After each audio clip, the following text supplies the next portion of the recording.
नमस्कार, बहुत स्वागत है आपका किसान तक में। मैं हूं आपके साथ संध्या बेस्ट। दोस्तों, बुलेटिन की शुरुआत करेंगे और आज खबरों में सबसे पहले बात करेंगे किसान आंदोलन से जुड़ी खबर का, क्योंकि आपको बता दें कि आज एमएसपी गारंटी कानून के मुद्दे पर संयुक्त किसान मोर्चा गैर राजनीतिक महापंचायत करने जा रही थी। उससे पहले महापंचायत में शामिल होने जा रहे किसान नेताओं को एयरपोर्ट पर रोका गया। इसमें जगजीत दल्लेवाल, बलदेव सिंह सिरसा और सुखदेव सिंह शामिल थे। किसानों को रोके जाने पर सरवन सिंह पंढेर का गुस्सा फूटा है और सरकार को लेकर कई बातें उनके द्वारा की गई है। सुनाते हैं क्या कुछ कहा गया। दिल्ली आंदोलन 2 शंभू मोर्चे से बोल रहा हूं। और जो आज एसकेएम नॉन पॉलिटिकल का वफद जगजीत सिंह डल्लेवाल की अगुवाई में अपना तमिलनाडु में जा रहा था, उसको दिल्ली एयरपोर्ट पर रोका गया। ये बहाना बनाकर भी आप श्री साहब डालकर जेट में नहीं चढ़ सकते। केंद्र की पीछे साजिश है कि किसानों को पूरे देश भर से प्रचार करने से रोका जाए। अगर सरकार ने इसी तरह का निर्णय किया तो आने वाले समय में सख्त निर्णय किए जा सकते हैं। दूसरा, 31 अगस्त को सारे बॉर्डरों के ऊपर लाखों किसानों, मजदूरों, माँ बहनों का इकट्ठ किया जा रहा।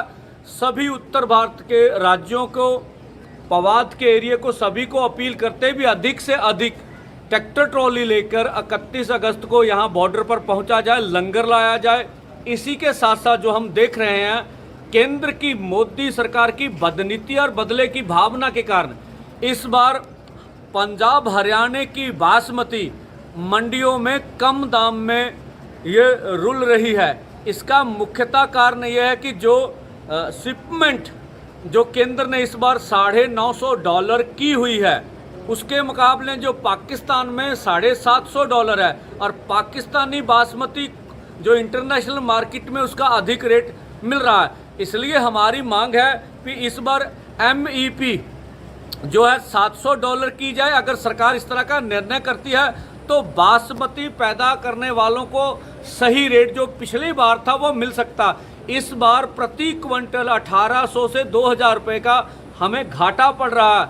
मुख्यमंत्री पंजाब ने कहा था अब इसका रेट कम नहीं होने देंगे। इस बार पंजाब में 17% बासमती का रकबा पिछली बारी से अधिक लगा है, जो कम पानी पीती है। इस तरह के सरकार के निर्णय किसानों को नुकसान करेंगे। इसके ऊपर जल्द फैसला किया जाना चाहिए। धन्यवाद। मैं सरवन सिंह पंढेर, दिल्ली आंदोलन 2 शंभू मोर्चे से बोल रहा हूं।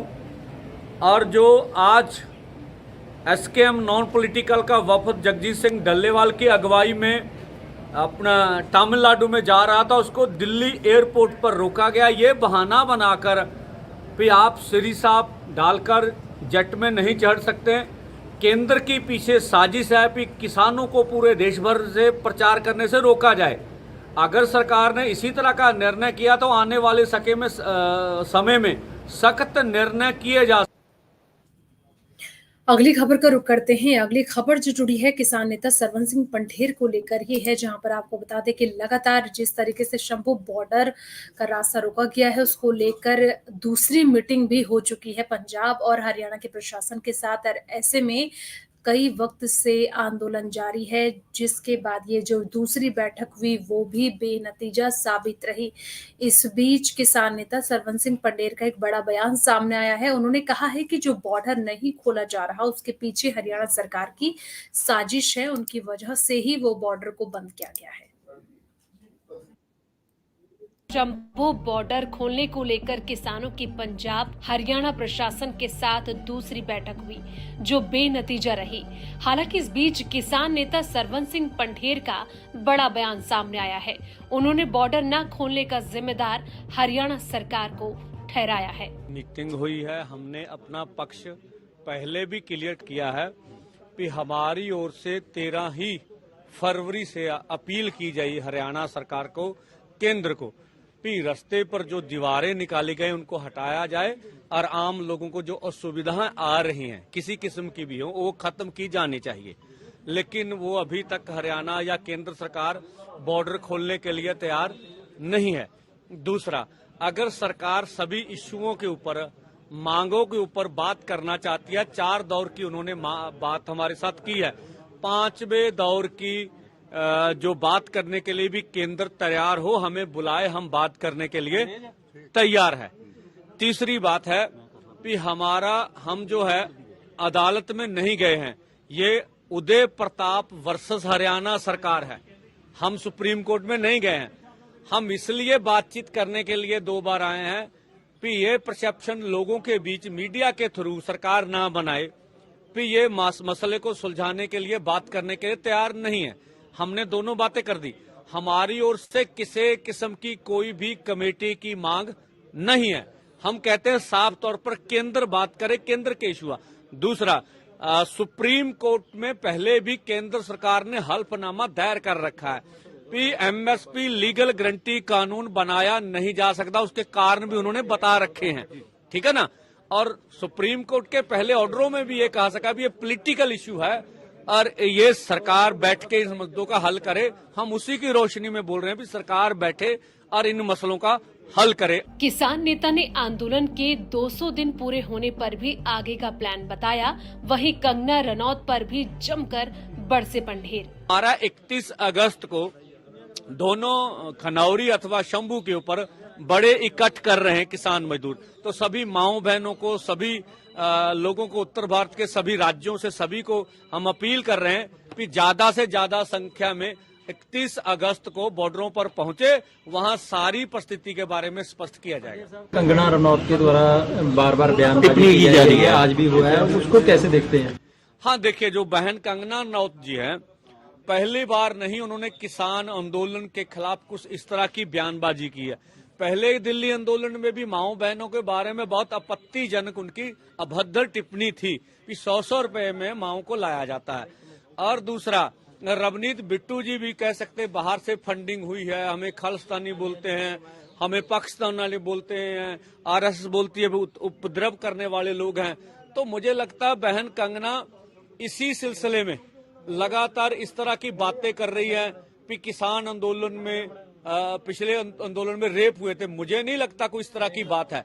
आंदोलन को बदनाम करने के लिए और आंदोलन को असल मुद्दों से डीरेल करने के लिए कंगना रनौत जी बयानबाजी दे रही हैं। और भाजपा की एमपी हैं, तो भाजपा सरकार लगातार मेरा विरोध करती रही है, तो उन्होंने भी करना। क्योंकि आप देखिए, अगर किसान आंदोलन ना होता तो भाजपा 400 से बाहर चली जाती। अब भाजपा 240 तक रुकी है, तो किसान आंदोलन के खिलाफ, क्योंकि किसान आंदोलन में उन्होंने जो जबर किया, लोगों ने उसका गुस्सा निकाला। अब हरियाणा के इलेक्शनों में भी जिस तरह से इन्होंने 75,000 अर्धसैनिक फोर्स हरियाणा में लगाए, हरियाणा के लोगों के ऊपर जुल्म किया, तो उसके लिए भी आप कुछ इस तरह की बयानबाजी की है। पहले दिल्ली आंदोलन में भी माओ बहनों के बारे में बहुत आपत्तिजनक उनकी अभद्र टिप्पणी थी कि 100 रुपए में माओ को लाया जाता है। और दूसरा, रवनीत बिट्टू जी भी कह सकते बाहर से फंडिंग हुई है, हमें खालिस्तानी बोलते हैं, हमें पाकिस्तानी बोलते हैं, आरएसएस बोलती है, उपद्रव करने वाले लोग हैं। तो मुझे लगता है बहन कंगना इसी सिलसिले में लगातार इस तरह की बातें कर रही है कि किसान आंदोलन में, पिछले आंदोलन में रेप हुए थे। मुझे नहीं लगता कोई इस तरह की बात है। आंदोलन को बदनाम करने के लिए और आंदोलन को असल मुद्दों से डीरेल करने के लिए कंगना रनौत जी बयानबाजी दे रही हैं। और भाजपा की एमपी हैं, तो भाजपा सरकार लगातार मेरा विरोध करती रही है, तो उन्होंने भी करना। क्योंकि आप देखिए, अगर किसान आंदोलन ना होता तो भाजपा 400 से बाहर चली जाती। अब भाजपा 240 तक रुकी है, तो किसान आंदोलन के खिलाफ, क्योंकि किसान आंदोलन में उन्होंने जो जबर किया, लोगों ने उसका गुस्सा निकाला। अब हरियाणा के इलेक्शनों में भी जिस तरह से इन्होंने 75,000 अर्धसैनिक फोर्स हरियाणा में लगाए, हरियाणा के लोगों के ऊपर जुल्म किया, तो उसके लिए भी हरियाणा के लोग गुस्साए हुए हैं, उनका डर भी सता रहा। इसलिए पोलराइजेशन करने के लिए, किसान आंदोलन को बदनाम करने के लिए वो बयानबाजी। आगे बढ़ते हैं, अगली खबर का रुख करते हैं। अगली खबर जो जुड़ी है वो मंडी से सांसद और एक्ट्रेस कंगना रनौत से रिलेटेड है, जहां इस बार कंगना रनौत ने किसानों पर फिर से निशाना साधते हुए कहा कि अगर किसान आंदोलन को नियंत्रित करने के लिए केंद्र सरकार की तरफ से कड़े कदम नहीं उठाए गए तो आज आंदोलन से देश में बांग्लादेश जैसी स्थिति हो सकती है। ये देखिए। रनौत ने एक बार फिर विवादित बयान दिया। इस बार कंगना रनौत ने किसानों पर निशाना साधते हुए कहा कि अगर किसान आंदोलन को नियंत्रित करने के लिए केंद्र सरकार की तरफ से कड़े कदम नहीं उठाए गए होते तो आज आंदोलन से देश में बांग्लादेश जैसी स्थिति हो सकती थी। एक्स पोस्ट पर शेयर किए गए वीडियो में कंगना रनौत ने आरोप लगाया कि किसानों के विरोध प्रदर्शन के दौरान लाशें लटकती हुई देखी गई और रेप हो रहे थे। कंगना का ये बयान ऐसे समय आया जब हरियाणा में विधानसभा चुनाव होने हैं। उनका ये बयान हरियाणा के किसानों के गुस्से को और भड़का सकता है। इससे चुनाव में बीजेपी को नुकसान भी हो सकता है। यही वजह है कि बीजेपी कंगना के इस बयान से पल्ला झाड़ती नजर आ रही है। बीजेपी नेता हरजीत ग्रेवाल कंगना के बयान को निजी बताते हुए कह रहे हैं कि उन्हें ऐसी बयानबाजी से बचना चाहिए। मैं समझदा कि ये सेंसिटिव मसले ने और पंजाब ਦੇ ਵਿਸ਼ੇ 'ਚ ਸਿੱਖਾਂ ਦੇ ਵਿਸ਼ੇ ਜਾਂ ਕਿਸੇ ਵੀ ਧਰਮ ਤੇ ਟਿੱਪਣੀ ਕਰਦੇ ਹੋਏ ਸਾਨੂੰ ਬਹੁਤ ਸੰयम ਵਰਤਣਾ ਚਾਹੀਦਾ ਔਰ ਮੈਂ ਸਮਝਦਾ ਕਿ ਕੰਗਨਾ ਜੋ ਬੋਲ ਰਹੀ ਹੈ ਉਹਨਾਂ ਦਾ ਆਪਣਾ ਮਸਲਾ ਔਰ ਕਿਸਾਨਾਂ ਦੇ ਬਾਰੇ ਭਾਜਪਾ ਜਿਹੜਾ ਹੈ ਮੋਦੀ ਜੀ ਨੇ ਸਾਨੂੰ ਸਟੈਂਡਿੰਗ ਇੰਸਟਰਕਸ਼ਨ ਨੇ ਸਿੱਧੀਆਂ ਜਦੋਂ ਸਾਡੇ ਤੇ ਵੀ ਹਮਲੇ ਹੁੰਦੇ ਸੀ ਉਹਨਾਂ ਨੇ ਕਿਹਾ ਸੀ ਕਿ ਨਾ ਇਹਨਾਂ ਤੇ ਲਾਠੀ ਚੱਲਣੀ ਚਾਹੀਦੀ ਹੈ ਨਾ ਡੰਡਾ। ਇਹ ਕਿਸਾਨ ਆਪਣੇ ਨੇ, ਇਹ ਆਪਣੇ ਆਪ ਆਪਣੀ ਗੱਲ ਨੂੰ ਸਮਝ ਜਾਣਗੇ। ਸਮਾਂ ਲੱਗਦਾ ਹੁੰਦਾ, ਸਮਾਂ ਹੀ ਇਸ ਚੀਜ਼ ਨੂੰ ਠੀਕ ਕਰਦਾ। ਕੜਵਾਹਟ ਨਹੀਂ ਫੈਲਾਉਣੀ ਅਸੀਂ ਸਮਾਜ 'ਚ ਔਰ ਉਹ ਕਿਸਾਨ ਹੋ ਸਕਦਾ ਸਾਡੇ ਨਾਲੋਂ ਵੀ ਜ਼ਿਆਦਾ ਦੇਸ਼ ਭਗਤ ਹੋਣ ਤੇ ਸਾਡੇ ਨਾਲੋਂ ਵੀ ਜ਼ਿਆਦਾ ਰਾਸ਼ਟਰਵਾਦੀ ਹੋਣ ਤੇ ਇਸ ਕਰਕੇ ਸਾਨੂੰ ਟਿੱਪਣੀ ਨਹੀਂ ਕਰਨੀ ਚਾਹੀਦੀ ਔਰ ਉਹਨਾਂ ਤੇ ਇਸ ਤਰ੍ਹਾਂ ਦੀ। ਔਰ ਮੈਂ ਸਮਝਦਾ ਕਿ ਕੰਗਨਾ ਰਣੌਤ ਕੋਲ ਇਹ ਮਸਲਾ ਵੀ ਹੈ ਨਹੀਂਗਾ ਕਿ ਉਹ ਕਿਸਾਨਾਂ ਦੇ ਬਾਰੇ 'ਚ ਇਸ ਤਰ੍ਹਾਂ ਦੀ ਟਿੱਪਣੀ ਕਰਨ। ਇਹੋ ਜਿਹਾ ਕੁਝ ਨਹੀਂ ਹੈ ਔਰ ਸਾਨੂੰ ਆਪਣੇ ਆਪ ਹੀ ਉਹਨਾਂ ਨੇ ਠੀਕ ਰਸਤੇ ਤੇ ਆ ਜਾਣਾ। ਉਹਨਾਂ ਦੀਆਂ ਸਮੱਸਿਆਵਾਂ ਕੁਝ ਹੈਗੀਆਂ ਨੇ, ਪਹਿਲਾਂ ਵੀ ਮੰਨੀਆਂ ਨੇ ਉਹਨਾਂ ਦੀਆਂ ਮੰਗਾਂ, ਹੋਰ ਵੀ ਗੱਲਬਾਤ ਕਰਕੇ ਮੰਨੀਆਂ ਜਾ ਸਕਦੀਆਂ ਨੇ। ਪ੍ਰਧਾਨ ਮੰਤਰੀ ਸਾਡੇ किसान हेतु प्रधानमंत्री ने, साडी पार्टी किसान हेतु है। हालांकि बीजेपी नेता कंगना के इस बयान से कन्नी काट रहे हैं, लेकिन वो भी जानते हैं कि ये एक बयानबाजी चुनाव में उन्हें कितना नुकसान पहुंचा सकती है। आगे बढ़ लेते हैं, बात कर लेते हैं आखिर में देश भर के मौसम को लेकर। लगातार हम देख रहे हैं कि दिल्ली समेत कई ऐसे राज्य हैं जहां पर बारिश देखने को मिल रही है। हालांकि दिल्ली में हल्की फुल्की बारिश को लेकर चेतावनी तो जारी की गई है, लेकिन कुछ ऐसे स्थान हैं जहां पर अच्छी खासी बारिश होने को लेकर पूर्वानुमान जारी किया गया है। आपको बता दें कि आईएमडी का ये कहना है कि 27 अगस्त तक गुजरात समेत कई ऐसे राज्य हैं जहां पर भारी बारिश हो सकती है और ये भी कहना है कि गुजरात और महाराष्ट्र हो गया, यहाँ पर भी बारिश होने के आसार हैं और पिछले 48 घंटों में लगातार कई जगह पर बारिश हो रही है, जिससे कि पूरी तरीके से जनजीवन अस्त व्यस्त हो गया है। वहीं दिल्ली एनसीआर में कुछ दिन पहले लोगों को गर्मी से भीषण गर्मी का सामना करना पड़ रहा था, लेकिन उसके बाद लोगों को थोड़ी राहत मिलती हुई नजर आई है और ऐसे में अगले 24 घंटे के दौरान भी कई जगह पर बारिश हो सकती है, जिसमें कि राजस्थान, एमपी, उत्तरी कोंकण, मध्य महाराष्ट्र, गुजरात में भारी से बहुत ज्यादा भारी बारिश होने की संभावना है। वहीं उसके अलावा दिल्ली में भी आज कुछ कुछ जगहों पर अच्छी खासी बारिश होने का पूर्वानुमान जारी किया गया है। तो दोस्तों फिलहाल इस बुलेटिन में इतना ही। बाकी तमाम खबरों के लिए आप देखते रहिए किसान तक।